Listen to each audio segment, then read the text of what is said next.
Today's guest is a masterclass in balanced leadership. 20 years across insurance and FMCG.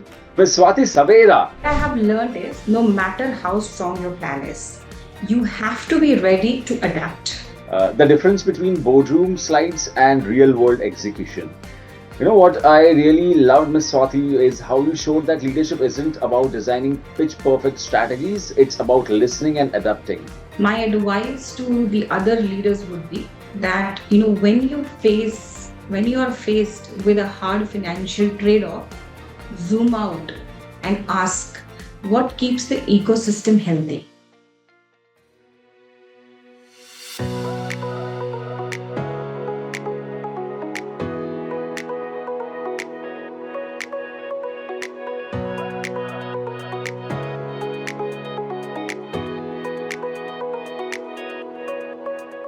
Hello, everyone. Welcome back to FaceTime with Leaders, powered by Directors Institute, World Council of Directors. I'm your host, Sunny Pancholi, and today's guest is a masterclass in balanced leadership. Think scale plus soul. 20 years across insurance and FMCG, end-to-end P&L and ops across supply chain, HR, finance, and manufacturing, target operating models, RPA scoping, global exposure with Lloyds of London and US carriers, a 95% plus employee retention mic drop, and off the clock. She is building social impact. Women empowerment, farmer livelihood, child malnutrition, and reviving India's cultural heritage. That blend. Profit, process, and purpose. That's rare. Yeah, all right. Miss Swati Savera, welcome to the show. Hi, Sunny. Thank you so much for that enthusiastic, introduction. Yeah, and yeah, thanks everyone at the Directors Institute for giving this opportunity to me to share my experience and my life journey, and to inspire some people. Thank you so much. Absolutely looking forward to a great conversation ahead. Me too. All right, so let's start. Uh, every leader has an origin story, that moment where a seed is planted, right? So, can you take us back to the very start? I mean, what inspired you to step into this world of operations and business leadership? And as you move through Infosys, Wipro, and now FMCG, what were the key turning points or challenges, that really shaped you into the leader you are today? Okay. So, Sunny, you know what? Many people they have their lives planned with precision. Okay, they set their goals, they map out their career, they stay laser focused on what they want to achieve and what they want to do for themselves, right? But I was never that person. I still am not. Okay. So life has been more of a journey of moments, unplanned, unexpected, and yet embraced fully with whatever I could give. So that's how the life and my journey has been. And as a child I didn't dream of becoming an entrepreneur, or all of the introduction that you have given just now, or a leader, or even in corporate. I used to always dream of being like my mother. Okay, so she was very graceful, caring, and completely devoted to her family. So it was always my dream, to be like my mother. And, I don't know if you know, Sunny. In the 90s, we used to write slam books, and people used to write in the slam books as to what do you want to be, right? They ask you questions like that, right? What do you aspire to be? So they used to. I mean, I used to get slam books, and I still remember very vividly that I used to write that. I mean, I've seen people writing, I want to be a doctor, I want to be an engineer, I want to be an entrepreneur, I want to be a pilot. And, my mind used to just go and say that, no, I want to be a housewife. Right. So that was, how, I actually did not plan, to come back to your question.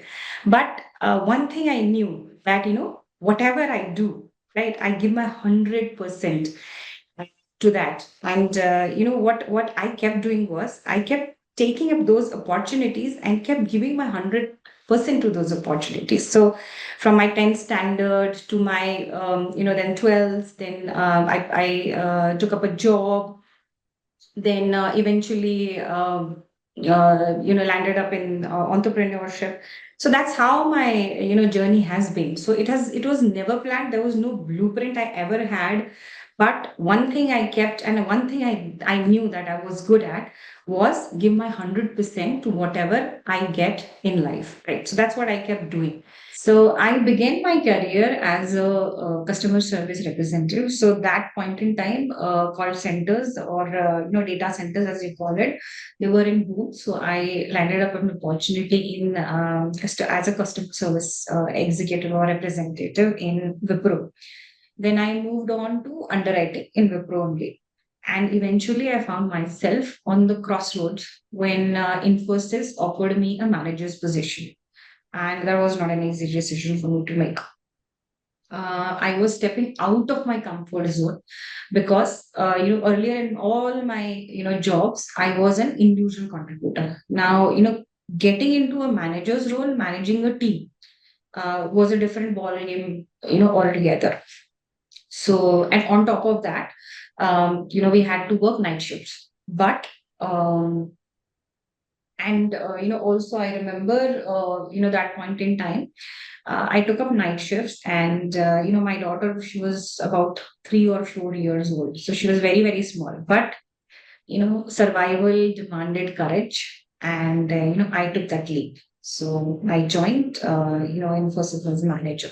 And fortunately, I have been very fortunate, that there have been some very, very incredible and very, very supportive men in my life.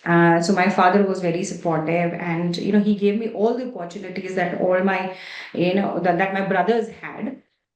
And I got a very, very good mentor. He was also he actually he said something which stuck with me. And when he gave me an opportunity from I was a customer service representative, and then I had to move from an individual contributor role to a manager role, and I was not very confident about myself, and I was like, will I be able to do this, and will I be not. So he was the one who instilled a lot of confidence in me. And there is something that he said that women are born entrepreneurs, okay, women are born managers, and women are born leaders. So that is something that that lit a fire in me. So throughout my journey, I have been blessed to have very, very supportive men who stood by me, my father, who never saw me anything less than my brother, and he gave me equal opportunities. My first boss, a mentor, who helped me realize my potential as a leader. And of course, I can't skip this, and I can't miss mentioning my husband, because, he has always gone that extra mile, and he has always encouraged me, always pushed me, whether it is supporting me through night shifts, or standing by me when I, choose to quit the job, or, always nudging me towards, starting my own business. And, business is something that I could never think of, and I always doubted myself. So he was the one who constantly pushed me to start something of mine. So they say you can only connect the dots when you look back, right? So now when I look back, I see how every experience, the good, the bad, the ugly, it has shaped me into who I am today.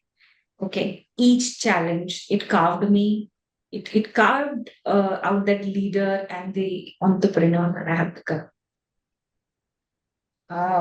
Again, choosing an entrepreneurial journey, starting this business, it was not easy for me. It is the boldest decision I think I've taken in my life.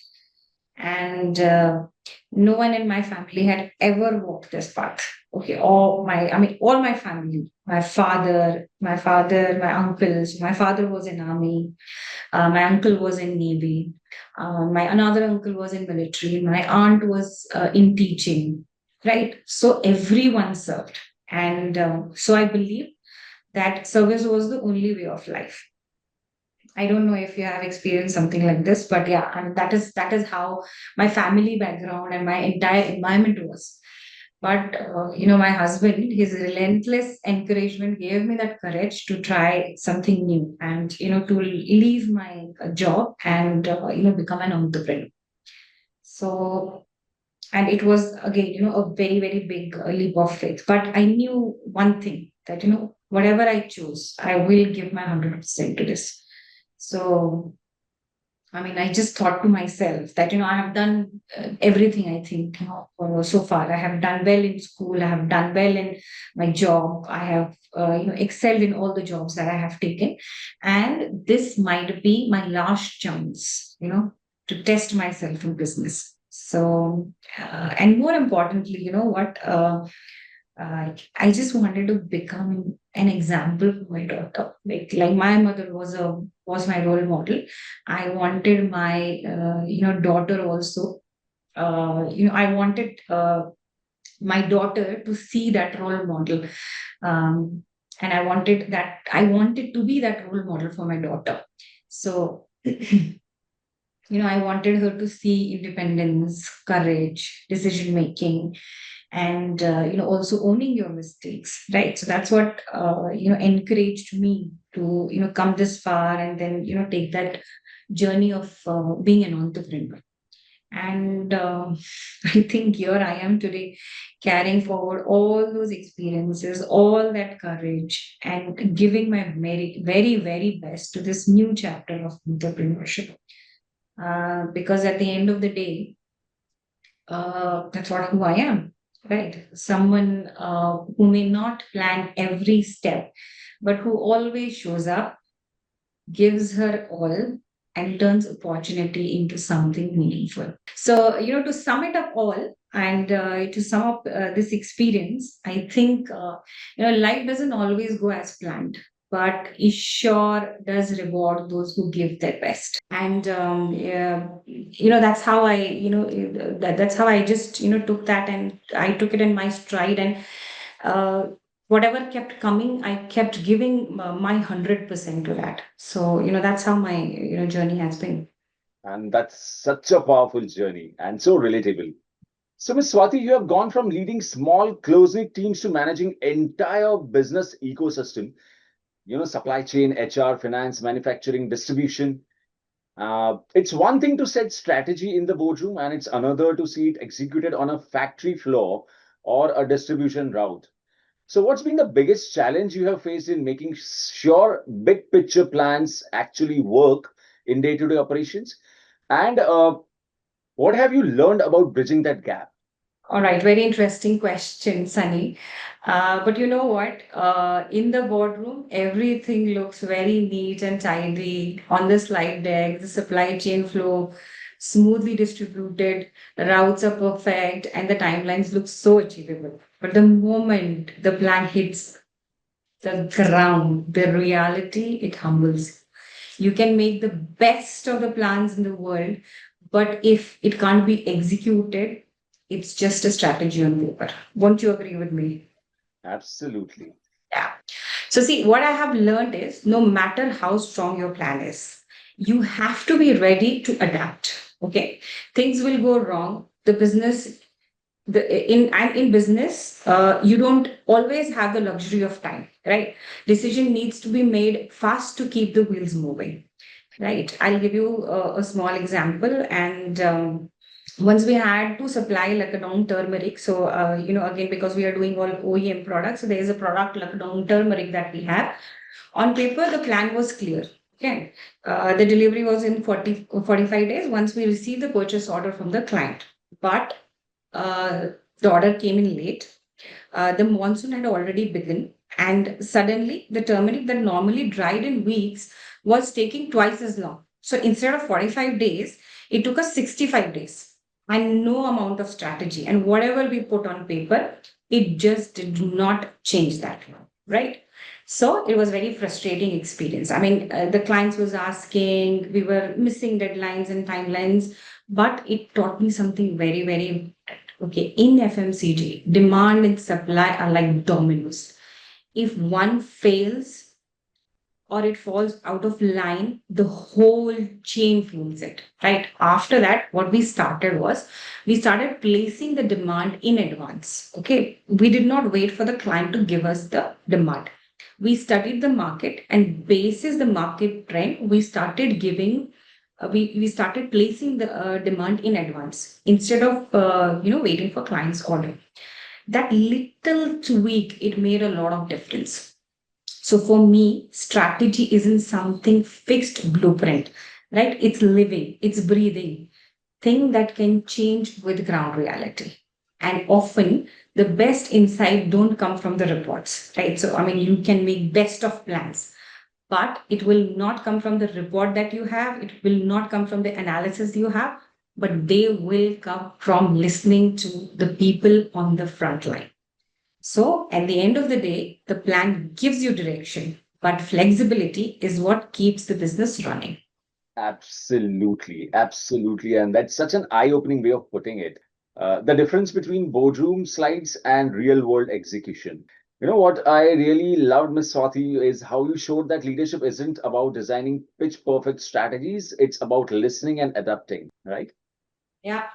Okay, so continuing our conversation as a managing director, every rupee you allocate has a ripple effect on people, on performance, and on growth.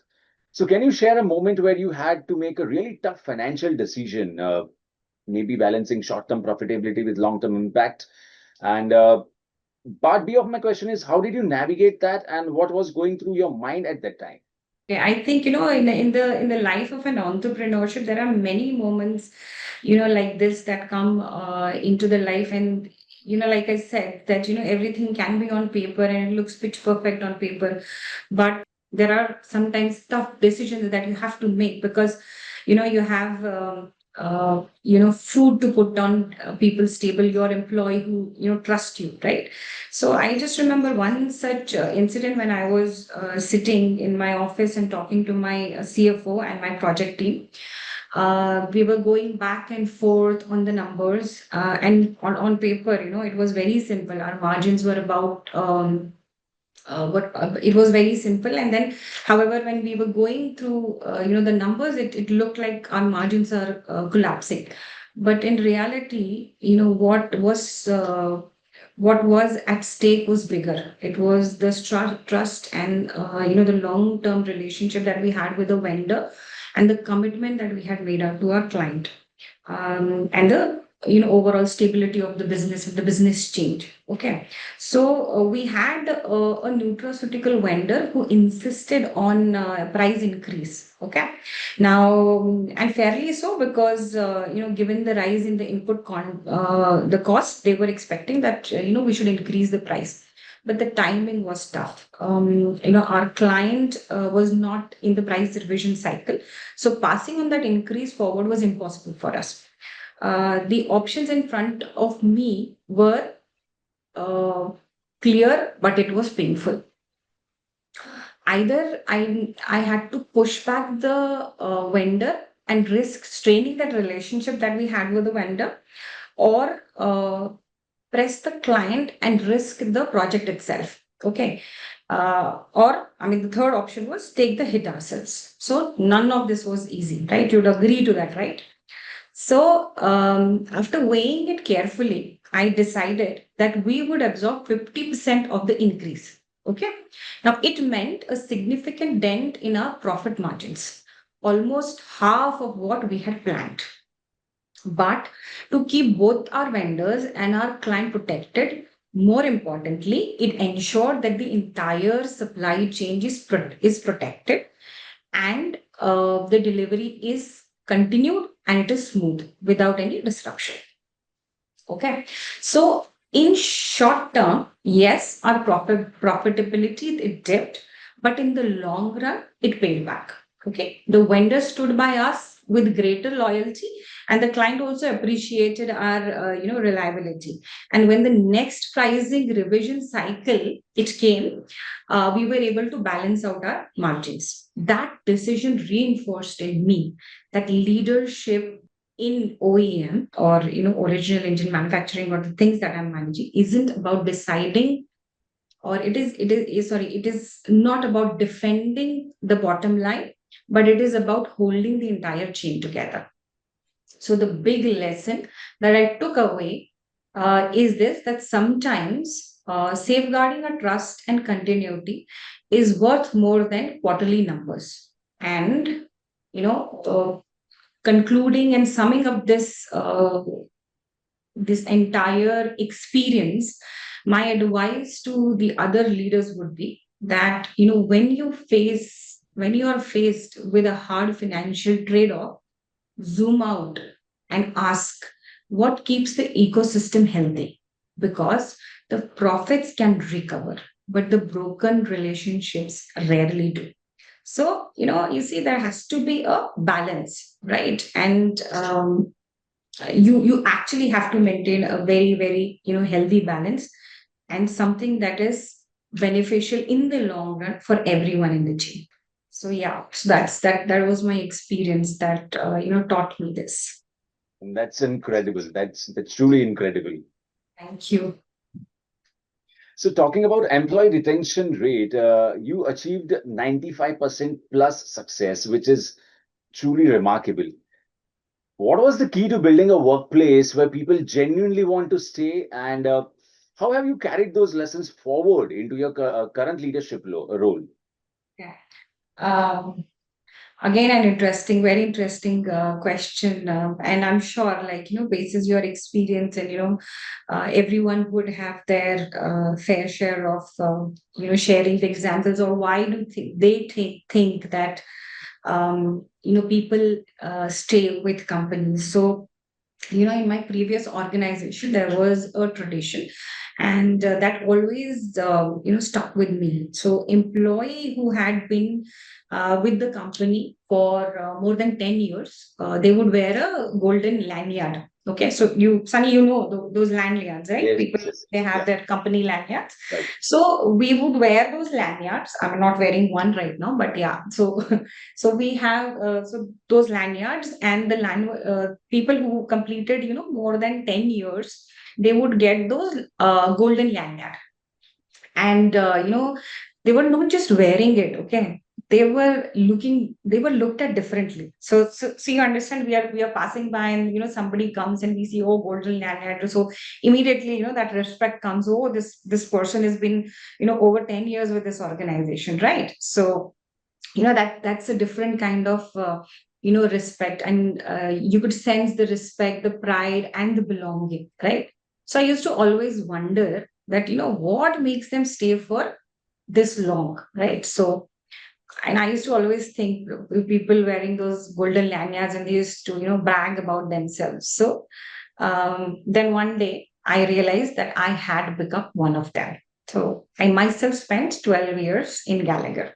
So Oh, I mean, what an irony, right?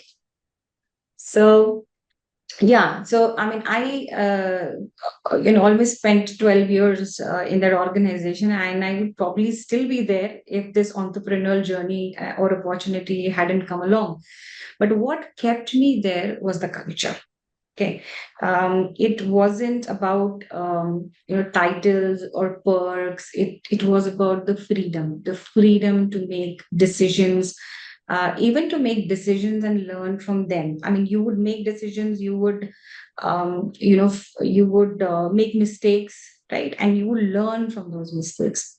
That trust the company placed in us made us made us want to give our best. And I believe that the heart of retention, when people feel trusted, empowered, and be able to be creative, they stay. So that's what exactly I have tried to pass on or to carry into my current role, where we have built an open culture of learning and trust. So I encourage all my employees to express themselves freely and to make decisions, while guiding them that those decisions. I mean, you need to definitely keep them guiding time to time, so that those decisions that they are making, they yield a positive results, right? So we have a open door policy, and anyone can walk up to me with an idea, whether it is HR, admin, operations, or any other process related idea. So I always encourage people to come up with ideas to improve processes. And we live by a very, very simple process. or a very, very simple idea, principle, sorry. And I say, and I tell everyone, I tell this to everyone in the organization, that no idea is bad idea. So whatever the idea is, just get the idea to me. So, they have a freedom to express themselves and express themselves freely. Just as important, we have also built a culture of lifting each other up. So, celebrating each other's success and keeping the larger goal of the organization in focus. Because I firmly believe that if you want to walk fast, you should walk alone. But if you want to go far, then you walk together with a team. So I think, for me, that's the playbook. Retention is not a policy. It's the culture of trust, openness, learning, and shared growth. And when people feel that, they don't just work for the company, they build their careers and their lives with it. So, if you allow me, Sunny, then there is something that I would like to share, with all our listeners, and uh, that's that. Don't just this is something called as an uh, I mean, this is something that I learned again in my previous organization. And, I feel that, we should not just do exit interviews. So, so the boss, not my immediate boss, but my boss's boss's boss's boss. So he was a top head in the company. So what he used to do is he used to always, sit with the so he used to go to the cafeterias and he used to sit with executive level people. So I mean, typically there are customer service executives or customer service representative, right?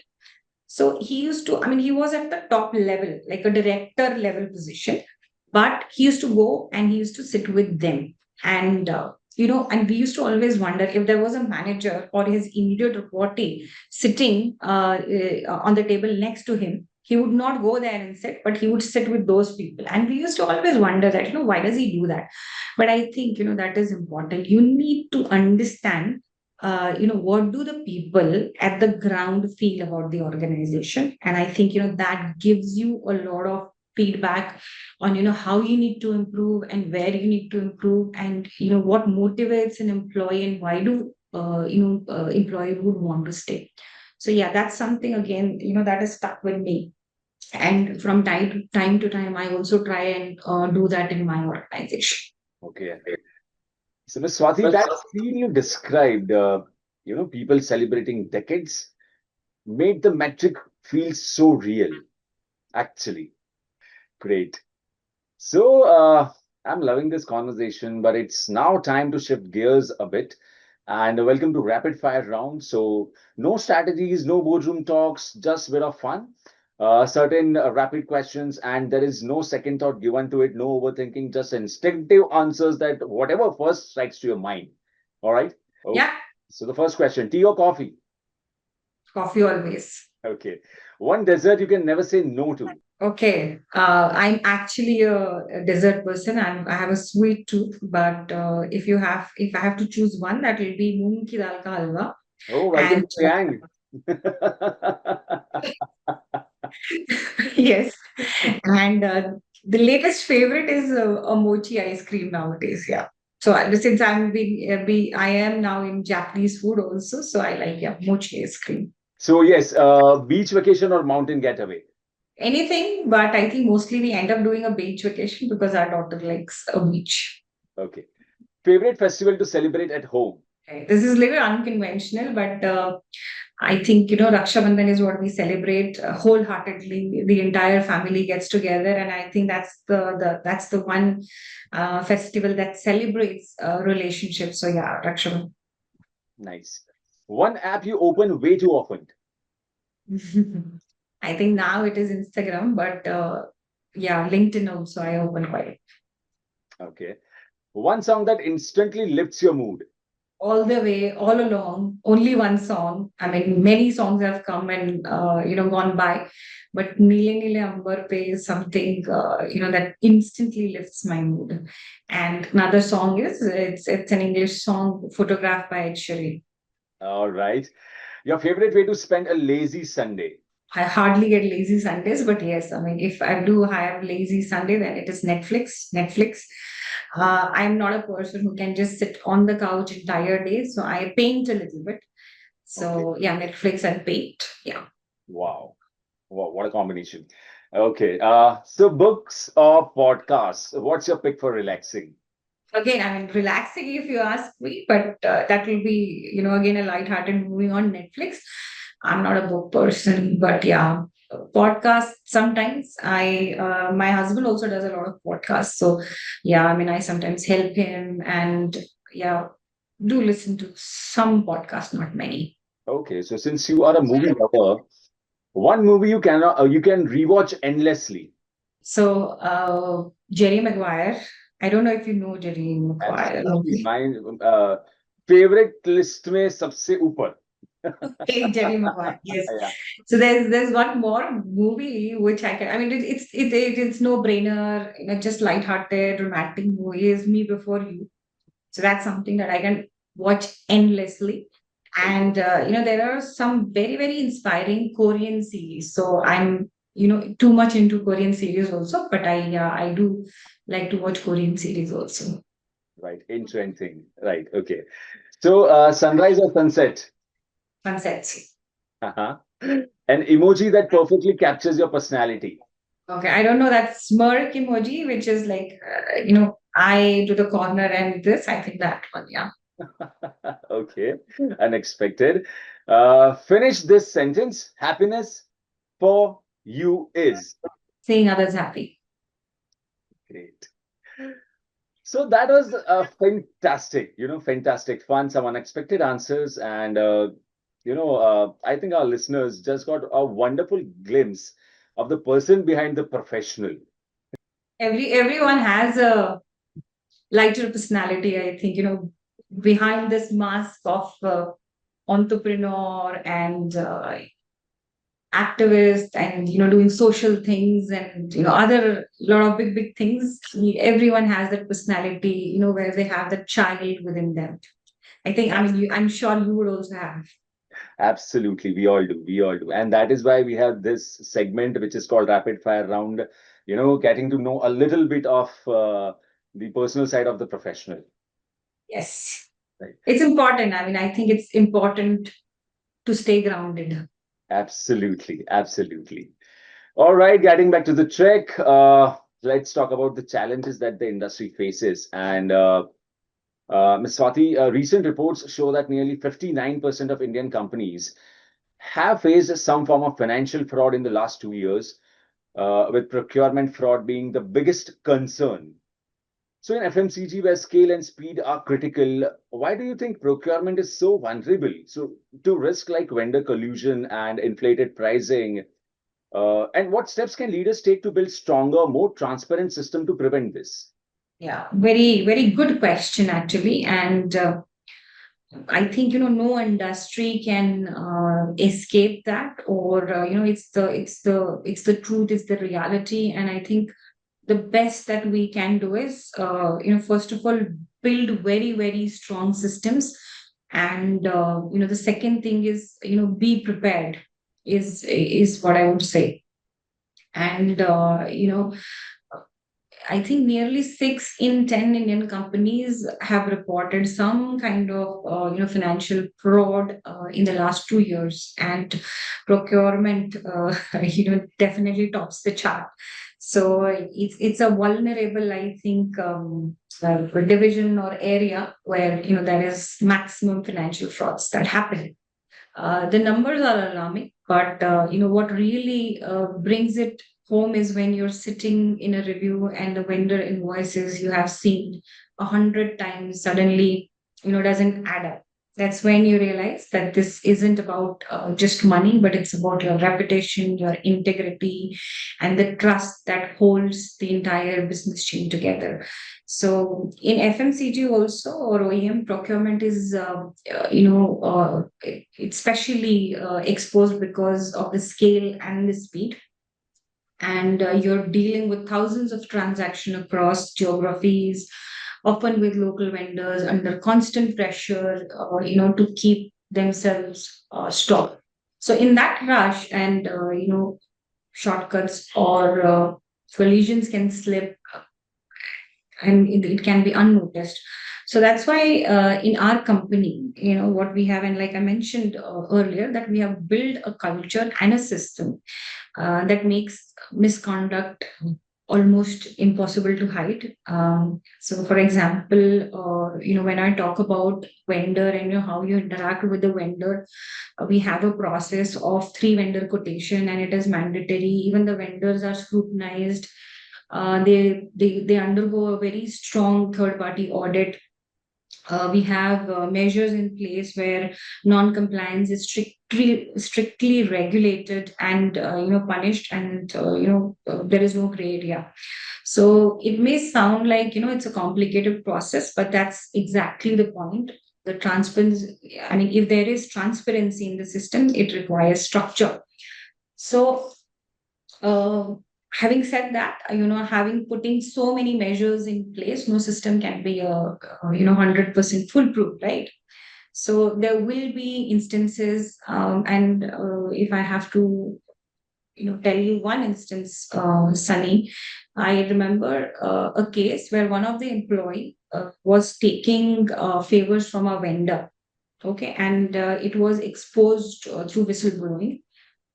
But because we had a culture of openness and open door policy that I have actually mentioned earlier, the whistleblower, he had a lot of trust in us, and he approached us directly, and that's how the issue came to light quickly. And then we, of course, took actions, and we took actions against that employee, and we ensured that the process was corrected. So for me, the real takeaway is that you cannot just rely on processes. You have to pair them up with culture, right? So employee must know that there are strict policies and there are strict consequences, but they should also trust that leadership will hear them if there is a concern. So my thumb rule is simple. Fraud prevention is not a one-time audit. Okay, it's a living system. Build strict processes, enforce them correctly, and always be prepared with a backup plan. So when things do go wrong, you always have something to follow. You have a plan to fall back on.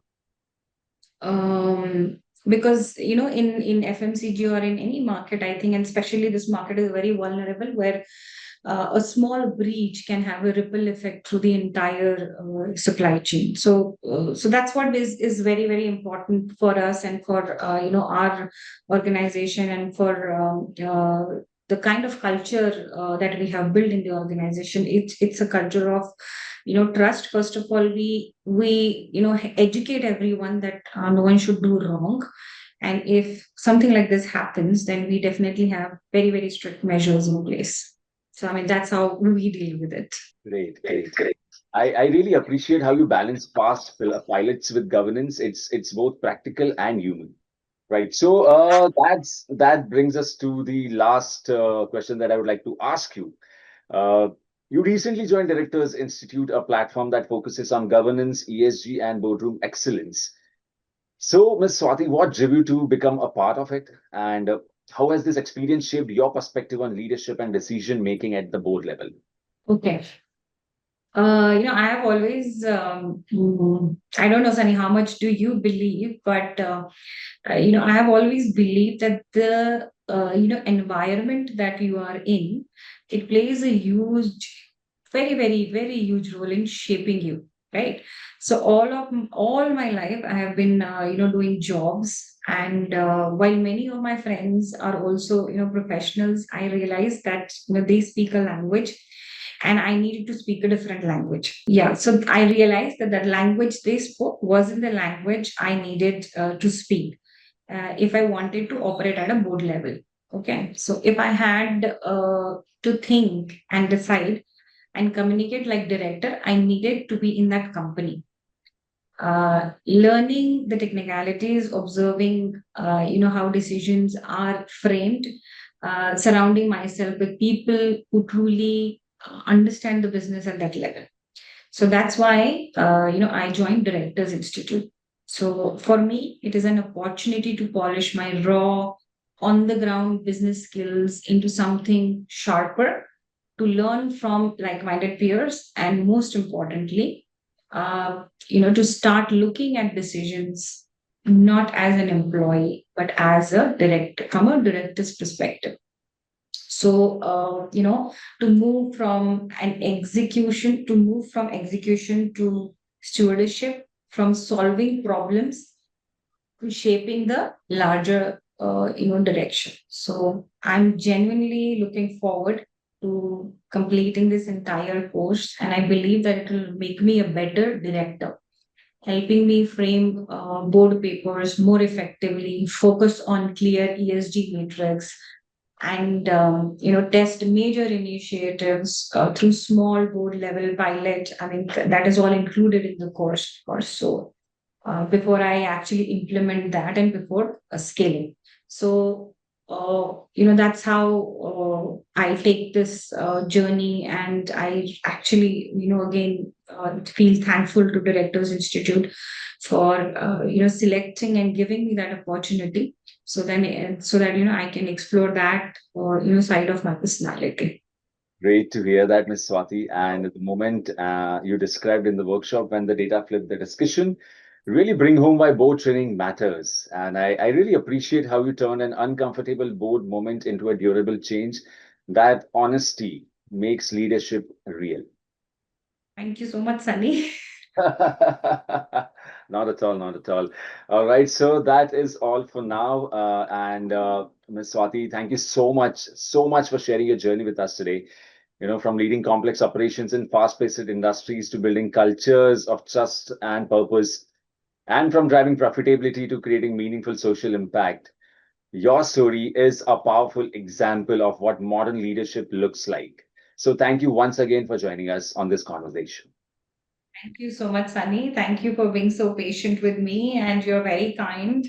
And yeah, thanks, thanks a lot for being very, very patient with me. And thanks, to everyone in the Directors Institute team. I think it's not a easy job. It's very, very hard to do all of this editing and making this look wonderful and beautiful and polish it, and make me shine. So thank you so much. Okay, so to our listeners, I hope today's conversation offered not just insights, but also inspiration to build businesses that are efficient, ethical, and deeply human, right? This has been FaceTime with Leaders, powered by Directors Institute, World Council of Directors. I am your host, Sunny Pancholi, signing off for now. Until next time, keep learning, keep growing, and keep leading with integrity and vision. Thank you so much. Take care. God bless. Bye bye.